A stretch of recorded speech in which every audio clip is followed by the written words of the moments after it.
이번엔 지역국을 연결해 보겠습니다. 농촌 체험마을의 관광객들이 늘고 있다는 광주 소식과 대구, 대전 소식을 차례로 듣겠습니다. 먼저 광주 연결합니다. 광주에서 전해드리겠습니다. 주 5일 근무제와 초중학교의 토요휴업이 정착되면서 농사와 전통문화를 체험하는 농촌 체험관광이 새로운 여가수단으로 자리를 잡아가고 있습니다. 하지만 풀어야 할 과제도 적지 않습니다. 윤수희 기자입니다. 휴일을 맞아 컴퓨터나 게임기를 만지던 고사리 손들이 호미를 들었습니다.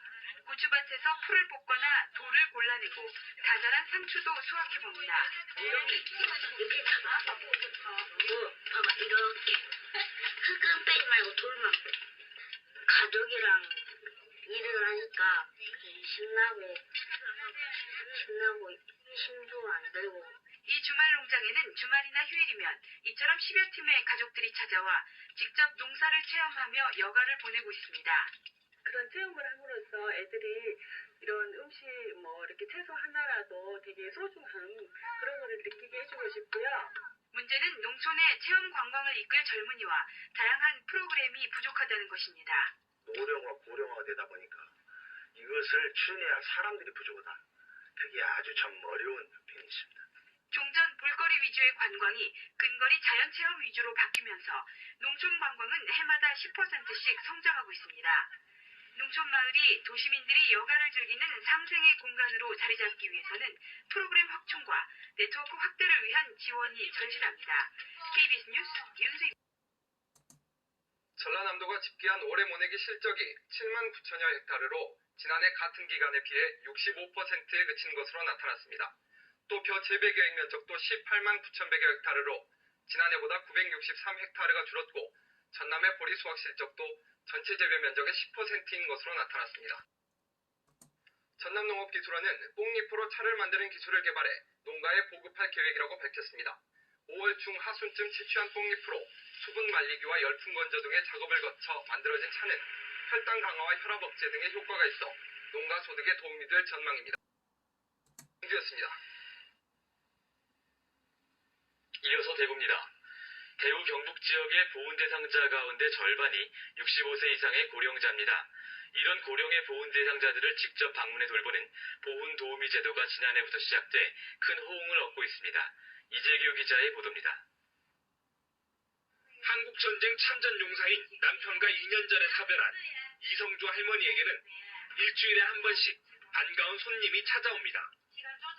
혼자 사는 할머니 집에서 청소며 빨래며 집안일도 해주고 말벗이 대주는 보훈 도우미입니다. 내가 좀 아파가 건강하는 거만 어디가 그렇게 아팠냐고 이렇게 물병에 다쳐서 주무르지만 그 많이 도움이 되지요. 보훈 도우미 권차남 씨.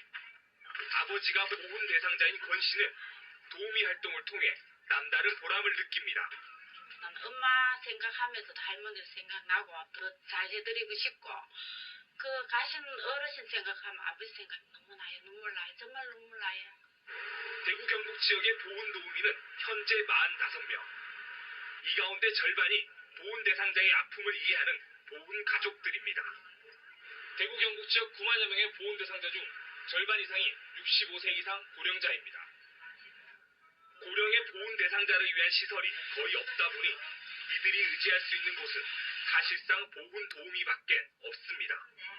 KBS 뉴스 이재규. 지난 4월 말부터 시행되고 있는 119 긴급지원 제도가 정착되고 있습니다. 경북 지역에서 지금까지 119 긴급전화를 이용해 혜택을 받은 것은 293가구로 긴급지원 요청의 대부분은 생계비와 의료비, 주거비 지원이었습니다.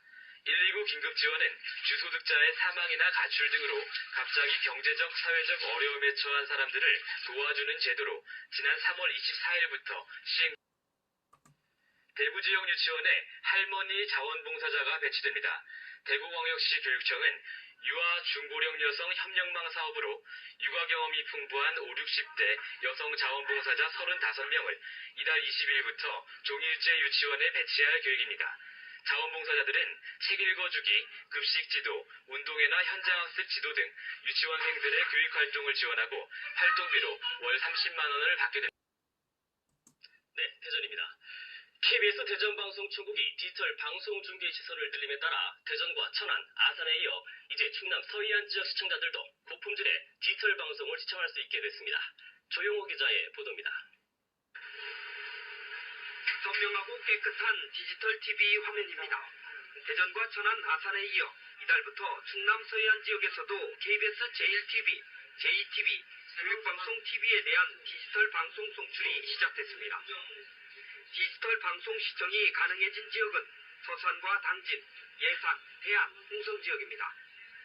원유봉 빙비에서 DTV 송출로 충남 서북부 지역의 5개 시군에 약 60만 명이 선명한 DTV를 시청할 수 있게 됐습니다. 1TV는 채널 23번, 2TV는 채널 65번, 교육방송은 채널 69번으로 기존 아날로그 TV보다 선명도가 5배 이상 향상됐고 5.1 채널에 입체감 있는 고품질의 음향을 들을 수 있게 됐습니다.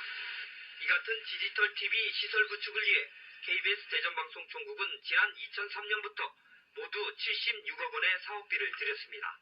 원효봉 중계소의 디지털 TV 송신 시설 구축이 완료됨에 따라 대전 충남 지역도 명실상부한 디지털 텔레비전 시대를 열게 되었습니다. KBS 뉴스 조용호입니다. 현충일을 맞아 각군 참모총장은 오늘 국립대전현충원을 찾아 호국영령을 추념했습니다. 김장수 육군참모총장을 비롯한 육군 장성들과 남해일 해군참모총장 등 해군본부 장성들은 오늘 대전현충원에서 참배하고 순국 선열의 뜻을 받들어 나라 사랑에 힘쓸 것을 다짐했습니다. 고속으로 달리는 KTX에서도 월드컵 경기 응원이 펼쳐집니다. 한국철도공사는 오는 13일 한국과 토고와의 월드컵 경기 시간인 오후 9시 50분 서울발 KTX와 9시 30분 부산발 KTX에서 태극전사의 필승을 기원하는 응원전을 펼치기로 했습니다. 지금까지 대전이었습니다.